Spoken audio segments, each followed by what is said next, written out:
Welcome into the best in paranormal podcasting. This is Darkness Radio. I'm your host, Tim Dennis. We have a very interesting topic today, folks, in that we're going to dive back into the alien phenomena, but I want to tackle it from a different standpoint today. There's been some news items in the last couple of weeks that I want to tackle from a different perspective. I want to bring back a good friend of the show who runs the Organization for Paranormal Understanding with Support, OPUS. OPUS is an organization that provides support to experiencers of every kind of paranormal and anomalous phenomena. And I've mentioned OPUS quite a bit on this show. OPUS really does, I believe, the Lord's work. They go out there and they help people who have had traumatic experiences. And I thought to myself, I want to talk today about some of the trauma that's been going on in the alien world. Think about it for a second here. Luis Elizondo has come out in the media and said he fears for his life, his very life, folks, when it comes to whistleblowing. And he even had backup in his story saying, you know what? Yeah, it's true. Luis has reason to worry. And in fact, I'll cite the story here real quick before we bring on lesvelez, our guest today, who is the head of OPUS. And I'll tell you, this story in itself absolutely gave me chills when I read it on Supernatural News last week. And it's this. UFO whistleblowers are being threatened, at least according to Luis Elizondo. He says it can be dangerous speaking out about what the U.S. government has been up to behind the scenes. He claims he discovered that for himself after resigning from the Pentagon's secretive Advanced Aviation Threat Identification Program, or AATIP, back in 2017. He says recently he revealed that there had been threats against him, as well as several other whistleblowers formerly associated with the UAP effort for the U.S. government. He was speaking on the Good Trouble show back in May, and he wanted to make it clear that if anything suspicious happened to him, people would know who was responsible. His quote is, "I would like to make this perfectly clear to the American people. I am not prone to accidents. I am not suicidal. I am not abusing drugs. I am not engaged in any illicit activities. If something happens to me or my family members in the future, you will know what happened." It's a pretty strong statement. No, absolutely. That pretty much tells you, hey, I'm of sound mind and body. I'm not going anywhere. I didn't do anything. And if something happens to me, somebody else did it. Wow, what a statement. Now, another prominent figure who has spoken out about the issues is a U.S. representative, Tim Burchett, who is a firm proponent of UFO disclosure, who also happens to be a friend of Elizondo. His quote to Fox News was, "There is whistleblower protection, but it's a joke. And we know it's a joke." This is a representative who's digging into the UFO issue, who says, sure, you can come forward, but we can't do anything for you. So what's the point? Think about the trauma of someone who's put their life on the line, who comes forward and says, here's all the information I have. Now I'm open to repercussions. Think about the everyday pressure of knowing that you've just put your life on the line. Representative Burchett also said, "Lou is a dear friend of mine, and I take any threat against anybody seriously, especially against friends and somebody that has given so much to this country and to this issue. So I'm very much aware of it, and I'm very much alarmed. I'm pursuing every avenue I can to get to the bottom of it." With that in mind, I want to bring in our good friend Les Velez. We're going to talk not only about this issue, we're going to talk also about the fact that MUFON announced that they have an event coming up here in June where they're going to reveal that they have real UAP material. There's an avenue we're going to talk about today. Plus, we're going to talk about other whistleblowers that have come forward from the past, from ROSWELL, and the fact that, you know what, everything old is new again. They've been doing this for years, and the repercussions have been real with them. Ladies and gentlemen, let's welcome back to Darkness Radio, Les Velez of OPUS. Hi, Les. How are you? Hey, Tim. How are you? Good to see you again. Good to see you, my friend. So, Les, this trauma has been around for decades and decades. And real people with real repercussions have been living with this trauma. Absolutely. Absolutely. I mean, the Roswell incident, certainly such a well-known situation. People that have recently come forward telling their stories about what had happened to them back then, with regard to the government coming in and saying, look, you can't say anything. This never happened. If you say anything, we'll kill you. I mean, just plain, that's it. We'll kill you, we'll kill your family. And so you need to be quiet about this. And they've been living with this, ever since the Roswell incident. I think, And, but Les, if I can stop you for a second, I think we've always thought it was a story. We always thought Men in Black were stories. I think we always thought the threat was a story. Why do we want to fictionalize something that's very, very real? Well, there's obviously a reason that the powers to be, whoever they might be, consider this something that needs to be kept under wraps, for whatever reason. And so, we have two factions now. We have the faction that wants this information to come forward, a la the whistleblowers. And then you have the Pentagon and DOJ or the DOD that, for whatever reason, want to keep this a secret. And they make it very difficult for anyone to get to the truth because it's so compartmentalized. I mean, you could be talking to one person, okay, they may not know the story, but the next person might know it, but you didn't contact them. It is so compartmentalized that it's very difficult to get one person to tell you the whole story. It's just not possible, evidently, based on what's been going on and what we've been hearing from the Burchetts and people like that that have been involved with the congressional hearings. But no, this has been a factor that's been going on for a long time, suppressing people, not allowing them to come forward to tell their stories. But you get a lot of deathbed confessions from people that are saying, just the opposite. Hey, something happened. I was there. I saw it. And I had this opportunity years and years ago at the MUFON symposium in Albuquerque that I ran into the gentleman by the name of Glenn Dennis, who was the mortician that delivered the small little containers for the entities. And we had this incredible discussion. And of course, this whole group was sworn to secrecy. They were not able to come forward with it. But Glenn, he was getting on in age already at this symposium and subsequently died. That, he was going to tell the story no matter what. I think of the courage it takes to come forward and tell that kind of story like Glenn Dennis did. Yeah. And to say that, well, not only you're taking your own life in your own hands, you're taking the lives of the family around you, the people around you, and saying, well, you know what, I'm going to speak the truth no matter what. And I'm going to put it out there and let people know that this is very real.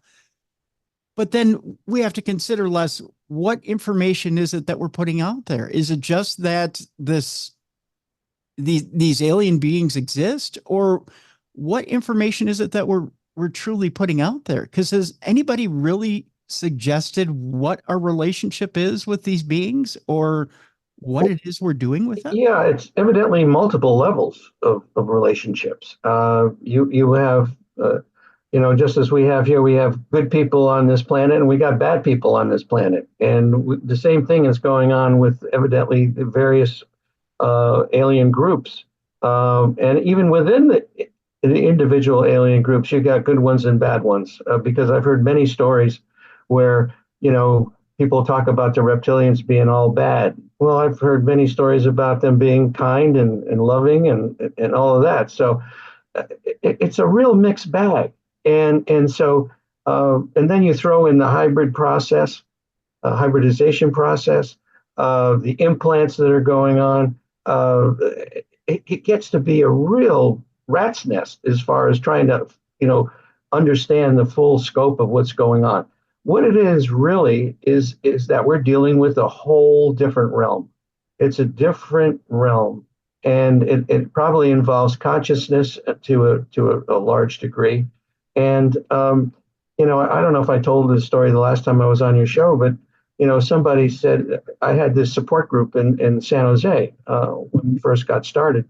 And a person said one day, I saw you before. I said, where, at a UFO conference? And I said, he said, no, I saw you on board the craft. I said, really? Oh, that's interesting. And I kind of blew it off. Because I have no conscious recollection of that.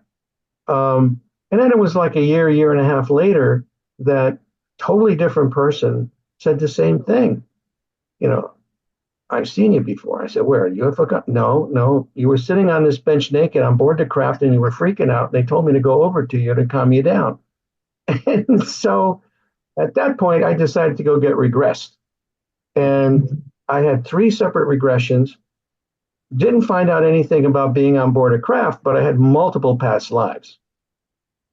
Reincarnation. Okay. This seems to be a very strong theme. With the aliens as well. They say that that's how the universe operates, through reincarnation. So as we start to really try to figure out what's going on, you throw that into the mix as well, and you start scratching your head and saying, all right, these people are being contacted by these non-human intelligences. Some of them are being probed, samples taken of their blood, urine, semen, eggs, you name it. And then supposedly there's a hybridization process that's going on. Why is that happening? What's the agenda for that? Are they slowly taking us over by having these hybrids that are so incredibly like us that you can't tell them apart? You can't tell us apart. And then you have the other scenario where it's basically a way to take over peacefully, so to speak, without, of course, these people are going through major trauma in the process, which is what we want to talk about today more, about the trauma that's involved with all of this. So they're not coming out with their ray guns and, blowing up places and having to take over in that way. This may be the way this we're going. And that we're going to, evolve in some way, shape, or form, which is a whole nother scenario where did they manipulate our genes to get us to where we are now? That's a distinct possibility. If you listen to Gary Nolan at Stanford University, when he talks about the fact that, well, the planet supposedly is 4.5 billion years old, and our genome mutates about every 600,000 years. So based on where we were and where we are now, the planet is either really 9 billion years old or somebody screwed with our genes, our DNA, way back when. And so now this is why people are being followed. And it runs in families, how they people ask, well, why me? Well, the answer might be the fact that their experiment, they're following it, and they continue to follow it for eons. How did they do? How did we do? And so it's fascinating. It's fascinating. I've had demonologist Nathaniel Gillis on the program many times, and he doesn't necessarily throw a biblical slant to it, but it's more of a theological slant to it, and it's one of the more chilling slants I've heard, Les. And that is, he believes that there's more of a demonic alien connection than we know, and that this could be a demonic that puts an alien face to things because it's more friendly. And really what it's looking for is it's looking to attach itself to a human soul or presence because it has none. So to breed with us, it at that point has a soul, or it's able to acquire a soul. We've had people come to us with demonic possession. It is real. There's no question about it. you don't hear about it as much because it's a very scary topic. But we try to help these people as best we can. In a lot of cases, it requires an exorcism, and that's an interesting fact in and of itself, because there's been many books written about the fact that, well, you can stop this abduction by these non-human entities by invoking the name of Jesus Christ. And that to me is extremely interesting. Just the name itself, or is it the fact that the person has the will and strength to say no, that I don't want this to happen anymore? And what I've found over the years is that a lot of people come to us and say, hey, I want this to stop. And we suggest what they need to do. But then there's a curiosity factor that they truly still want to understand what's going on and why it's happening. And that opens them up to further contact and more experiences. But the demonic portion of this stuff, I think, is real. It's very real. I've heard so many stories along those lines. In a lot of cases, matter of fact, I interviewed a person that's the interview is on our website, actually, and where she was living in this house, and there was not only a ghost there of a young boy, but there was also a demon, a really nasty one. And they could never get the demon out of the house. They were able to send the young boy, a ghost, off to the next realm, but they could not get rid of the demon. And they found out that there was a ley line that was going underneath the house. Really? And that not only that house, but a couple of houses down also had demonic things going on. And so she was never able, as I say, to get rid of it. She finally sold the house, and then found out later from the neighbors that whoever moved in there afterwards also got out of there. And it's like, you don't want to be in this house. Oh, wow. Yeah. The other thing that Nathaniel brings up that I think you'll find interesting, Les, and I really do think I need to somehow get the two of you in a room together or over Zoom together or something, is Nathaniel has had himself many, many encounters with this demonic / alien being. Uh-huh. And in it rejects all religious symbols and names. So what it will do is use these symbols against the person that's attacking. So if it tries to hold up a cross and tries to use that, or tries to use the name of Christ, it'll throw it against it.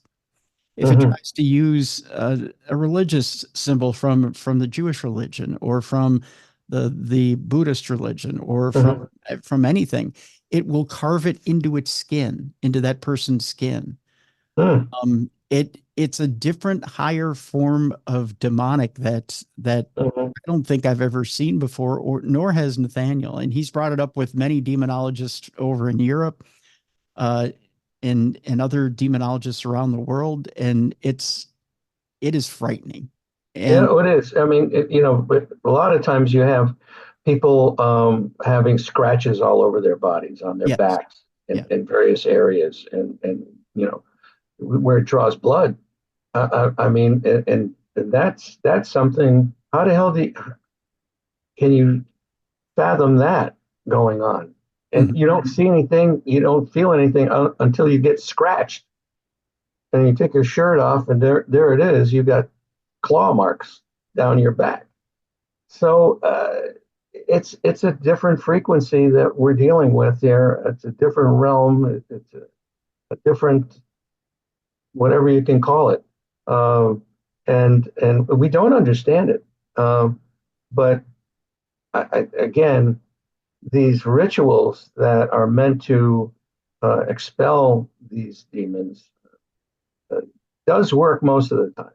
Thank God. And it's funny. He says there's different things like iron that will dispel it. I mean, there's again, there's different rituals and different ways to get rid of different things. So Hmm. again, and we're kind of offshooting a little bit on topics, and that's okay. Um, but again, different strokes for different folks, I guess. Hmm. Um, but the fact that this thing disguises itself as an alien, he's talked about on this show, and again, the archives are here. Did he explain what the alien looked like? Um, he did. I'm trying to remember if at times it would disguise itself as a gray, at times it would disguise itself as a different type of alien. So it at one point it would look demonic and it would turn and it would all of a sudden look like an alien. And then it would turn Hmm. again and look like a demonic. It would Hmm. it would change its face. Right, right. So yeah, it would change itself into whatever you would feel comfortable with. Yeah, shape shifting. Yeah. Yeah, okay. Yeah, that's common. I mean, even with regular non-demonic Yeah. aliens, that they're able to give you an image that you may be more comfortable with, Yeah. like Yeah. an owl, for instance, Right. or who knows, a, a deer. I've had stories about people camping, and all of a sudden, a group of deer will come into camp, and then one person will not only see the deer, but then also an entity uh, mixed in with them or part of them. So it gets really complicated fast. That is creepy. That in itself is creepy. That's for sure. That's for sure. So we're talking about trauma today, and we're talking about different types of trauma. And one of the things that came up last week was the fact that MUFON is having a live event in which they claim they have UAP material that they're going to unveil. Real UAP material. They claim this is going to be the event of the summer, so to speak. Yeah, They're actually yeah. going to unveil this material. I actually have the story here in front of me, Les. Let me bring it up Oh, here. good. Yeah, And great. I can give a little more detail as to what exactly this Hmm. this story says. Now, MUFON claims in this story that they say it's going to be the most important UAP related presentation it's ever made. This event is on July 13th this summer. The presentation will center on alleged UAP material that the organization received from a Russian UFO investigator, and that had also reportedly been the subject of an attempted cover up.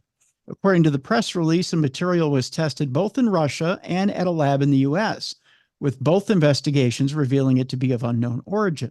Some samples of the material were also reportedly stolen from a US post office box before they could be retrieved by MUFON investigator Robert Spearing. Further investigation of the theft was hampered by the fact that CCTV cameras had been tampered with. This is typical with evidence of this nature, said MUFON Media Relations Director Ron James. We believe that this material was deliberately taken by someone who could hack into a locked post office box to prevent further testing.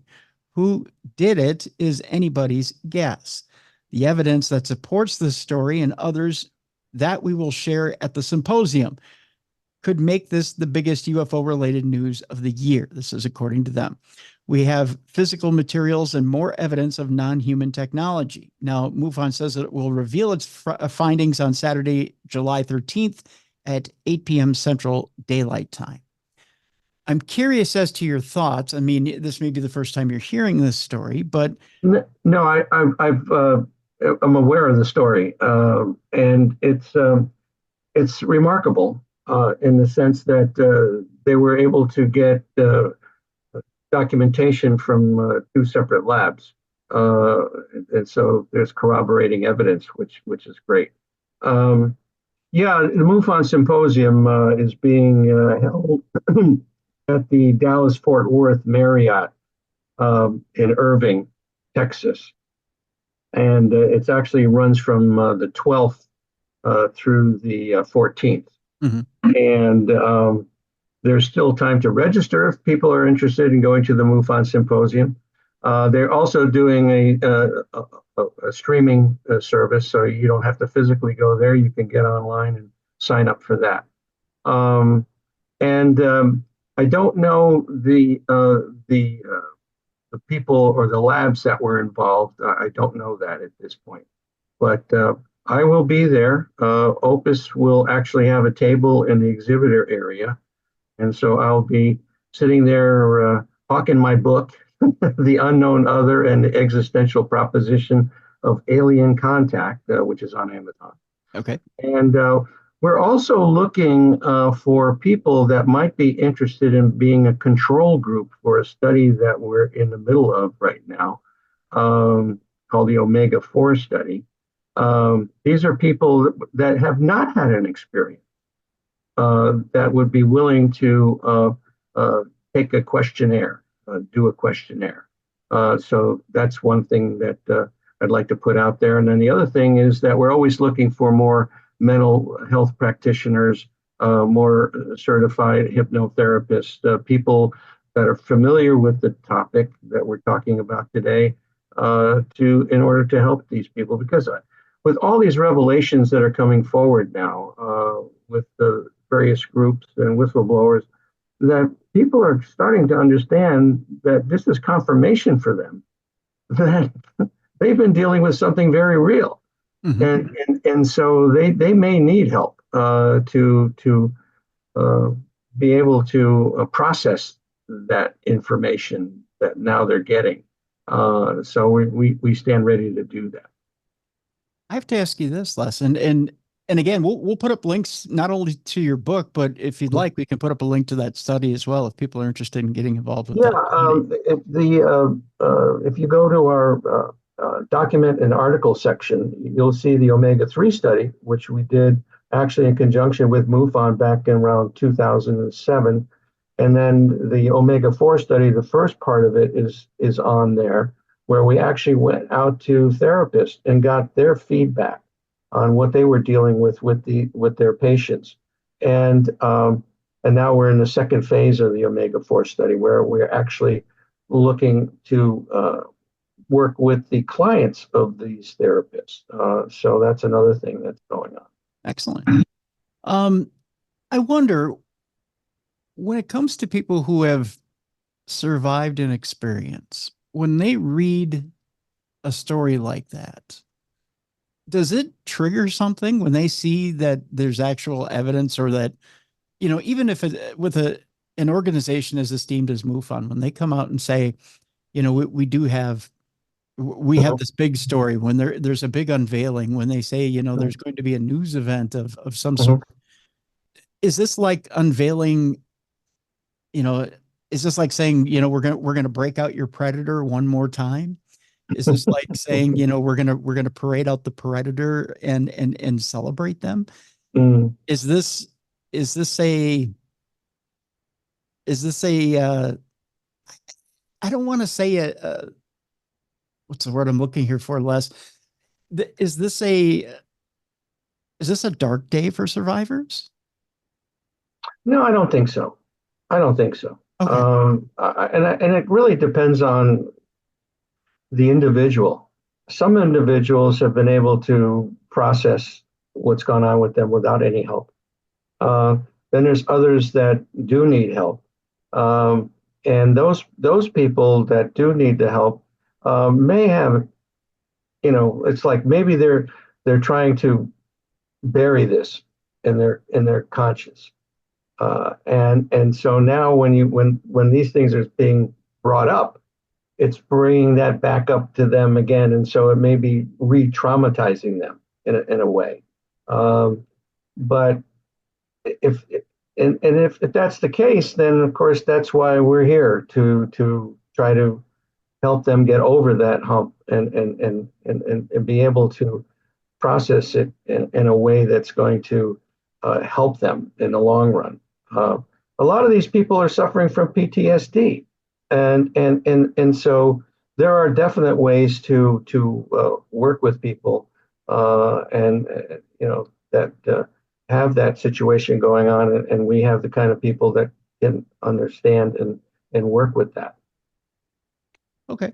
Let's do this. Let's take our break. When we come back, I want to talk a little bit about trust. Trust is part of trauma as well. And interestingly enough, when we talked about a little bit about Luis Elizondo, trust works into this as well. You know, you talk about someone who comes forward and they put their trust on the line as well. They put a certain amount of trust into what it is they're doing.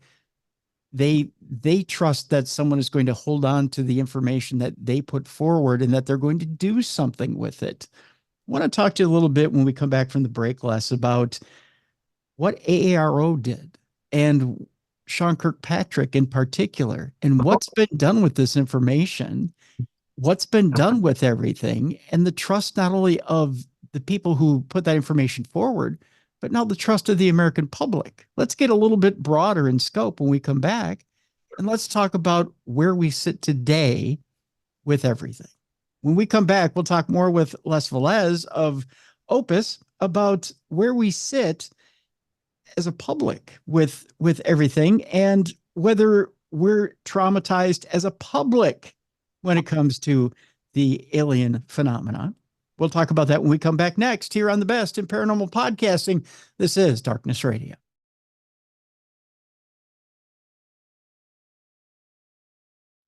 Welcome back to the Best in Paranormal Podcasting. This is Darkness Radio. I'm your host, Tim Dennis. Our guest is Les Velez. He is the head of OPUS, and we are talking about, well, we're talking about trauma today. Trauma as far as the alien phenomena goes. And we're talking about trauma in a wide scope today. We're talking not only about a couple of recent news articles that came out, one from Luis Elizondo talking about how he doesn't feel safe being a whistleblower. He feels like his life is in danger, as a matter of fact. We're talking about recent events in the news, MUFON with this conference coming up, and that they're going to unveil real evidence of a UAP, real solid evidence coming up in July. But we're going to widen our scope a little bit. I want to talk a little bit about the last couple of years with AARO, with the meetings that were on Capitol Hill, and the fact that real people came forward and tried to submit evidence to Sean Kirkpatrick in the AARO meetings. The fact that videos were unveiled. The fact that all of this was rolled out less. And then all of a sudden it went from, give us all your information. We want more and more and more. We want to dissect all of this, to all of a sudden, Les, it was, you know what? We're not going to release any more videos because there's top secret stuff on there. So we're not going to put that out anymore. We're going to stop that. And you know what? You know, the whistleblowers we have had, we don't know that they're necessarily viable. And we don't know that they, you know, we have certain problems with putting them in skiffs because we don't know that their records are valid. And all of a sudden we get the same old excuses. And then a list comes out on Friday as to why these UAPs may not be UAPs. And it's the same old stuff. It's swamp gas. It's all this other stuff. And we get all the same crap, Les. I'm just going to put it out on the table. It's the same crap we've gotten over the past 50 years. Yeah, I mean, you know, Kirkpatrick was put in a position to basically tamp it down. And it's ridiculous that, you know, they have not been forthcoming. They continue to do what they've done and try to discredit, you know, these whistleblowers and things of that nature. So I'm not surprised at that. And it's unfortunate, certainly. And I know that, you know, people in Congress are still diligently trying. I mean, that congressional hearing just blew me away simply because of how bipartisan it was. Mm-hmm. You had the Democrats and the Republicans, most of which were always fighting each other, especially the individuals that were in that room, and they were all in agreement. Yeah. We got to get to the bottom of this. We got to understand what's going on. Who's in charge here? Who's running the show? Who's pulling the strings? You know, you know, you mentioned something about the fact that, you know, the populace, you know, is this something that the majority of people are very comfortable with, that they don't really want to know about this, this conscious dissonance that's going on. They get up in the morning, they have breakfast, they go to work, they come home at night, they have a beer, have some dinner, watch something on TV, go to bed. Next day, the same routine. They could care less about this because they got to put food on the table, take care of their family. You and I are fortunate that we can have discussions like this. Yeah. Thank God we're in the United States of America, that we can still talk this way. Depending on who gets in as president, that might change. That's a whole nother topic. But confidentiality, okay, is important to these experiencers. I mean, most of the time, initial phases of what's going on with them is that they think they're going crazy. They may go to a psychologist or a psychiatrist and they find out they don't have a psychopathology. They're totally sane. So then what? Well, normally you can't talk to your spouse because they think you're crazy. You can't talk to your fellow workers. You can't talk to your clergy. Look what happened to Chris Bledsoe. He was a deacon in his church and everything, and he tells his story about, seeing this female entity, right? The lady in white, and members of the church basically almost cast him out, thinking he was crazy. He was possessed by demons. Okay. Right. I mean, it gets to be so complicated that these people don't have a place to turn. So therefore, they don't want to have it go public in most cases. They want to keep it secret. But then they still need help. They need to be able to unload. They need to understand that they're not alone, that there's other people that are having similar experiences. And that's one of the things that Opus has been able to create for them, is a safe place, confidential place, where they can talk to other experiencers. It's an online support group. And we have almost 400 people from around the world. I mean, this is a worldwide phenomenon. It's just not happening here in the United States. It's all over.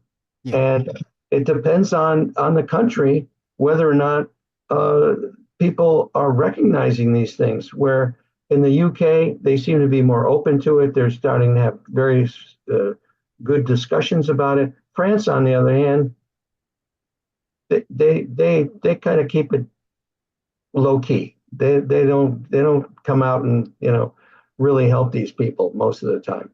So.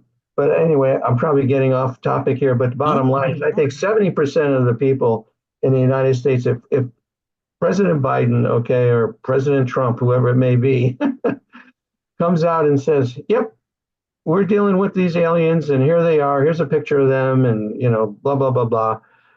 I think most of us would be okay, especially if they're not, blowing up things or trying to kill us. But there's 30% that might have a real issue with this, especially the ultra religious groups that may have a problem with this. But these ETs believe that there is some kind of source, as they call it, that has been able to create a lot of things, including them. So getting back to religion, you go back in the Bible and you see all these stories about Ezekiel and this craft coming down. Basically, I mean, it's rife with all these stories that you would connect with the ancient aliens, coming to the planet. I've always maintained, Les, that we've been gently massaged, not just by Hollywood, not just by the government, but even by the Vatican. I mean, the Vatican. What was it? It was 5 years ago, 10 years ago now. The Vatican said something to the effect of, "Oh, well, if an alien did come down, we'd bless it, or we'd welcome him as our celestial brother." And what was it? Something to the effect of they'd welcome them in, and they wouldn't teach them the gospel, but essentially, they welcome them in as a brother of Christ, something to that effect. So the fact of the matter is there's a gentle massaging here. The fact is that although it's all talked about in hypotheticals, it's like everybody knows something. Mm-hmm. They're not dealing with the issue because they don't want to alarm anyone. Again, it's a traumatic thing. But again, I'll also maintain this, and then I'll throw it back in your court, much to what you just addressed. There's a minority in this country that if a little green man jumped on your backyard and jumped on your front loader like they did in Las Vegas, you're either going to be scared shitless and you're gonna stare at it, or you're gonna go run in the house and grab your shotgun. It's one or the other. Trauma makes a person do weird things. Oh yeah. You're Oh either yeah. fight or flight, one or the other. There's only two choices in that situation. Yeah. And I think that's what makes not just our government, but if there is a shadow government, that's an if and a big one. That's what's keeping them from saying, you know what? Yeah, we're working with them and here they are. And here's the picture, like you said. And we have an agreement with them, but you know what? That agreement allows you to have an iPhone in your hand, or that agreement allows us to have AI, or that agreement Mm-hmm. allows us to have all these really cool toys.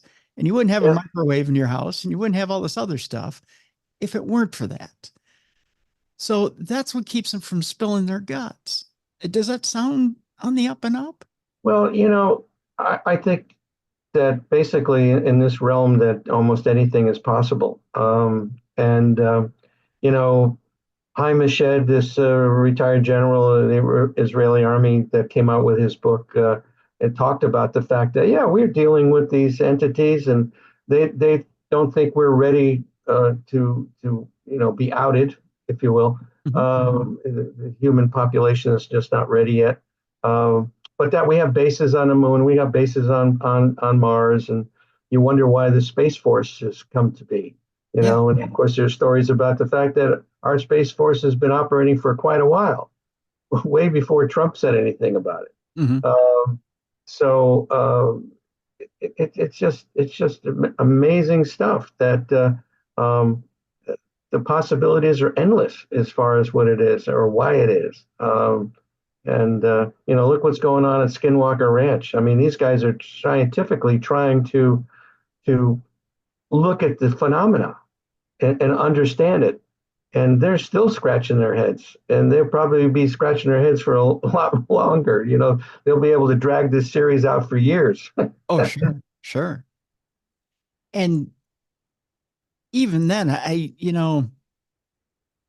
love to have the guys on the show someday, but even then, when you look at everything that's on television, you can't tell me that everything that's on television isn't there without a wink and a nod from the government.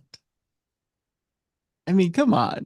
I mean, Les, between you, I, and a whole Yeah, bunch of it's like thousands of people listening here today. the slow drip method. We'll okay this program, to be put out there. And yeah, well, that's well known that they've been involved for years, with the film industry, and now you have this Hollywood Disclosure Alliance that got set up, and we're putting together people from Hollywood and also investigators and people like myself. I'm actually a member of the organization.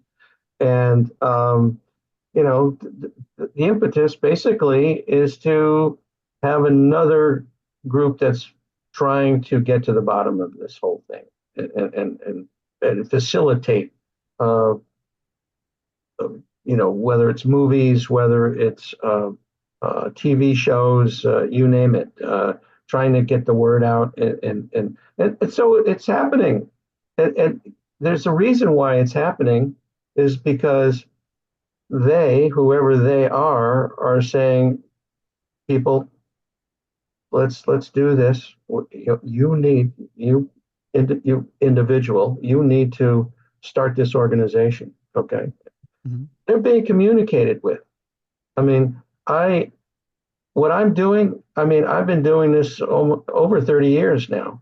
Mm-hmm. And there are times when I say to myself, okay, I've had enough. I'm going to go play golf or do something else. And I get pulled back in. I get a phone call. They won't let me stop what I'm doing. And I believe that I'm being guided to do what I'm doing, and so whoever they are, it's certainly not the government. I don't believe that at all. But some other force, if you will, that's causing me to continue to do what I'm doing. And so I think that's what's going on now in a lot of cases where people, and I don't know if I said this on your last show, but I believe that we've all had an experience, whether we consciously recollect it or not. And, you go back to 1992 when the Roper organization put out that survey that Bigelow was involved with, Bud Hopkins and David Jacobs. There were 6 million people that had experiences in the United States. Now, fast forward, this is a worldwide phenomenon, and millions and millions of people. And when you say that these people, when they come back, have a totally different worldview, a lot of them come back and say, hey, we need to be better stewards of the planet.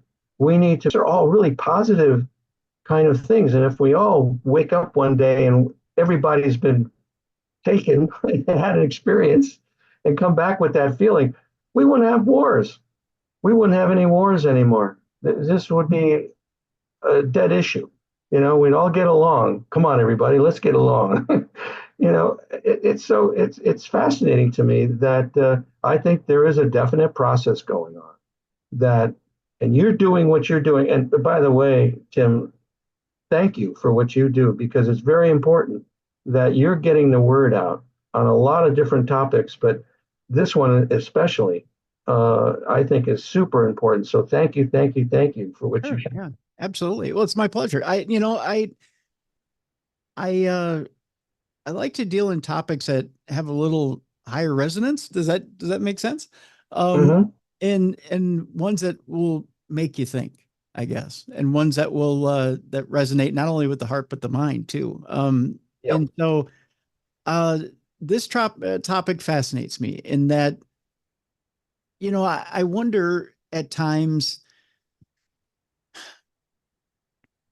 with this topic in particular, and in bringing you on the show, if the trauma comes from not the phenomena, but if it comes from the people who are trying to steer us away from the phenomena, you know what I mean?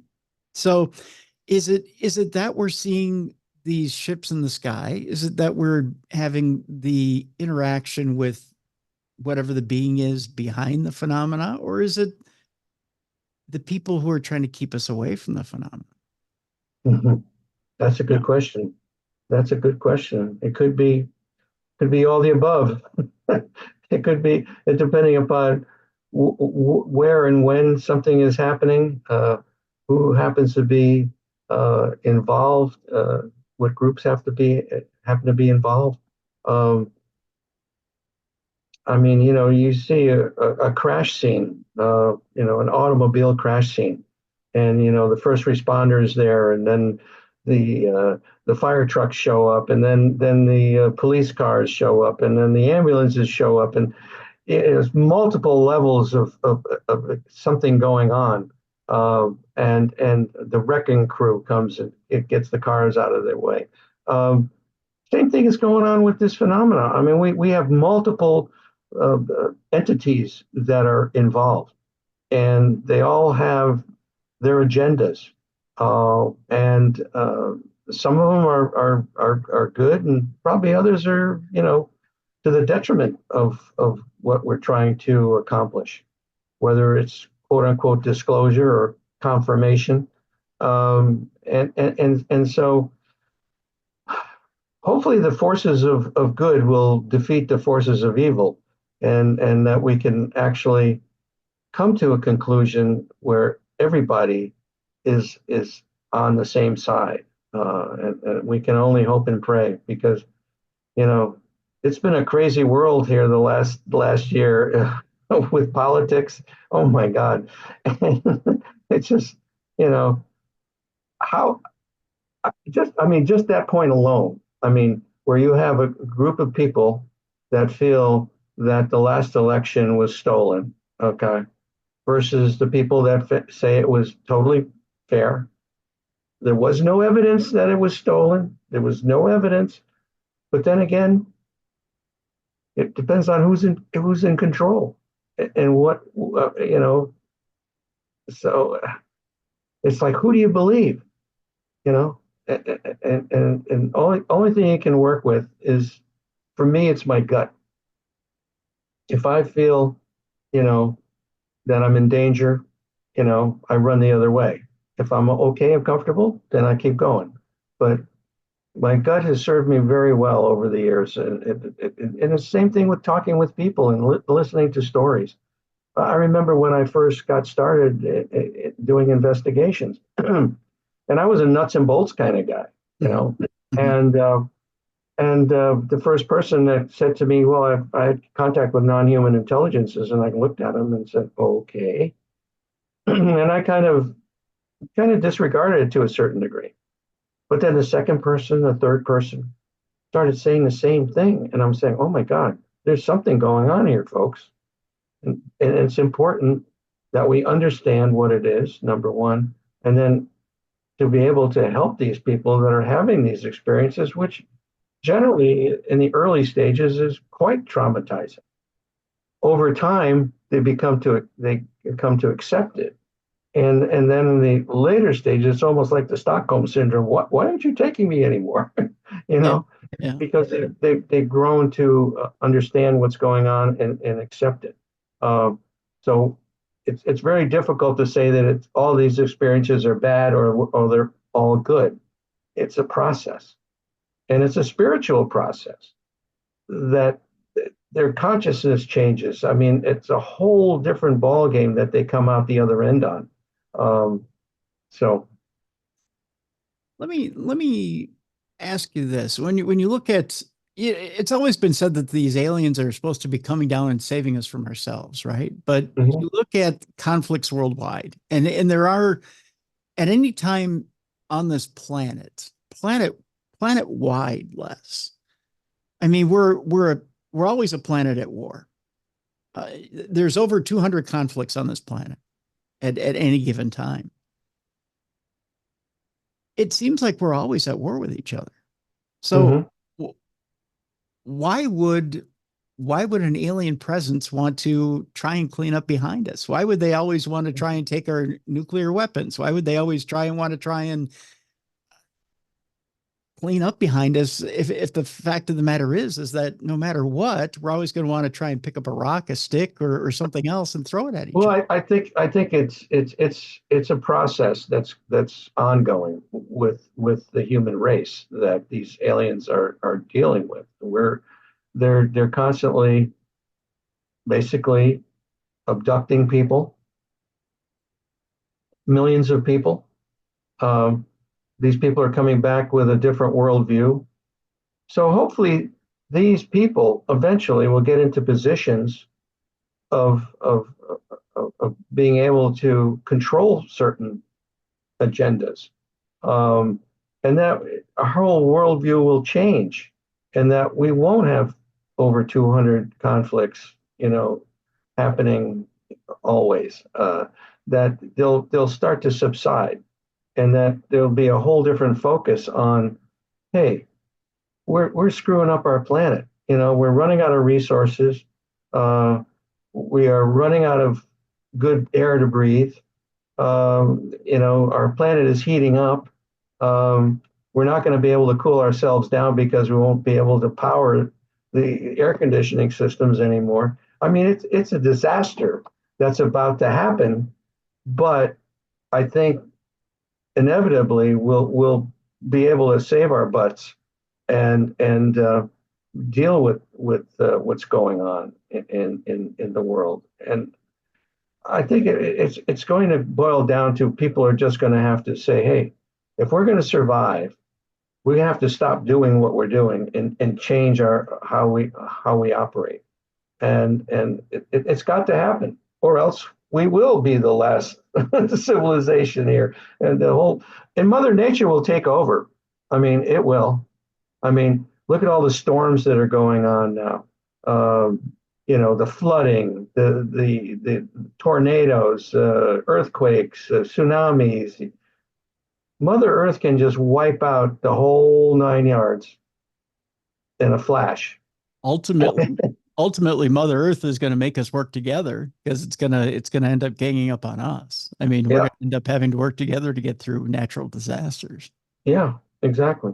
Yeah. I mean, So, one way or another, we'll end up finding human nature and finding out that we are good, and we're going to have to work together one way or another. yeah, it's so enlightening or gratifying to see when disaster does strike an area, how the people come together. Yeah. Forget the politics, forget everything else. Let's deal with the problem and help each other. Yeah. That's great. That's wonderful. Unfortunately, that karma doesn't last, and we go off and we start, talking crazy politics. We're talking about all kinds of crazy stuff, but anyway. It's what's the saying, Les? Idle hands make the devil's work. Is that what it is? Yeah, yeah, something like that. Yeah. And it's when we have idle time on our hands that we start to bicker about senseless things. But it's when we're faced with adversity that we tend to come together. And Hmm. it seems like we we don't take well, and again, I'm just jumping on my soapbox for a quick minute, but we don't consider enough things adverse enough that we don't come together enough. And I guess Hmm. that's all I've got on my plate. But um I guess as we start to wrap things up here today, Les, let's deal with the trauma part of this and bring it back to the original reason we came together today, and that's this. If people are going through trauma from a paranormal event, not necessarily an alien event, but a paranormal event, how can they get a hold of you and your organization Yeah, to get some it, help for this? very, very easily. If they go to opusnetwork.org, Opus Network, one word, opusnetwork.org, there is a support button on there in multiple places where you just click on that. We ask you a few questions, basically your email address, and we'll get in contact. And you have choices if you want to be part of the support group, or if you want an EST member to contact you. Our EST is a triage group, Experiencer Support Team, that is very familiar with many of the topics that we deal with and are able to talk with the person and find out, how best to help them. And then, of course, we have a referral network of mental health practitioners and hypnotherapists that if the person is looking for that kind of help, we can also point them in that direction. We're on Facebook. We have a Facebook page, a group. We're on YouTube. If you go to Opus Separate Word Network, you can see our videos there, that interviews that I've done actually with people. We're on Instagram, and we're always looking for therapists. Whether it's a licensed therapist, a certified hypnotherapist, and we're always looking for people to partake in our studies. We're always looking for control people that have not had an experience, but you might be interested in a topic, and so you can go to our website, and there's a contact button there that you can click on and tell us about what you'd like to have happen at that point. So it's not just someone who's gone through an alien experience. If you're going through an extreme haunting, if you're going through Yeah, something yeah. that is by all I means. mean, the paranormal covers so much ground. Okay, Yeah. whether it's poltergeist activity, ghosts, Kundalini awakening, spiritual awakening, obviously contact with non-human intelligences, demonic types of things. As it's turned out, most of the people that end up contacting us are people that have had contact with non-human intelligences, UFO type cases. Mhm. That for whatever reason, which is interesting to me. But Have you had people contact you as far as, like, say they're living out in a rural area, had an issue with a cryptid, like say Sasquatch? Well, as a matter of fact, I mean, there's a lot of cases where not only people are seeing Sasquatch, but also UFO in relationship to Right. that Yeah. experience. Yeah. Um, yes, yes, we definitely had people come into us. We haven't had that many Bigfoot, Sasquatch type people come to us. I think there's so many sites out there that probably are probably better equipped to handle that. But we haven't had a lot of that. But we certainly have had people tell us about the fact that, yeah, I saw this UFO, and then around the corner is this big creature that got hair all over it. And it's not a bear. Wow. Wow. Interesting stuff. So, again, folks, if you're looking for some assistance, some help, someone to talk to, and you have been involved in a paranormal incident, by all means, click the link in the description of this program and get a hold of Opus so that you can have someone who believes in you be able to sit down and talk with you about that incident. Les Velez, I want to thank you so much for being with us today. Thank you, Tim. I really appreciate it. It's always fun to be with you. Always a pleasure, my friend. Thank you so much. Thank you.